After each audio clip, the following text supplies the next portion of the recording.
Le plan de développement de l'Algérie est à l'ordre du jour.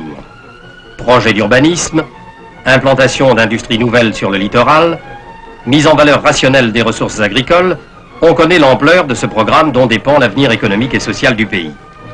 La réalisation du plan bénéficie au départ de l'effort entrepris par l'EGA dès 1947 pour donner à l'Algérie une solide charpente énergétique. Depuis lors, en effet, on a vu s'édifier 2 grandes centrales électriques thermiques de 50 000 kW chacune à Beaune et à Oran. On a vu naître en Petite Kabylie, à Kerata, un important complexe hydroélectrique de 100 000 kW, dont l'élément le plus spectaculaire est l'usine souterraine de Darguina. Une autre grande réalisation, l'aménagement de l'oued Djenjen supérieur, près de Mansouria, apportera également 100 000 kW de puissance supplémentaire de pointe. Les travaux seront terminés en 1961.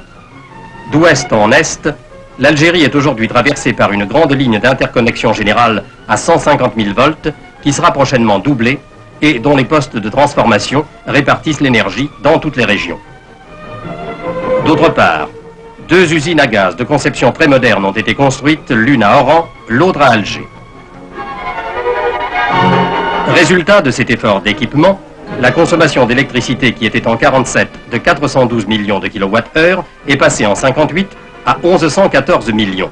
Celle de gaz qui était de 69 millions de mètres cubes en 1947 s'est élevée à 110 millions en 1958.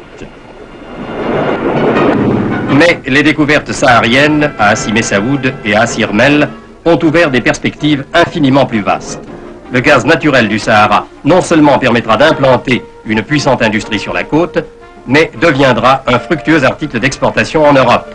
Ainsi, la France apporte une fois de plus sur cette terre les outils de travail, de progrès, de prospérité.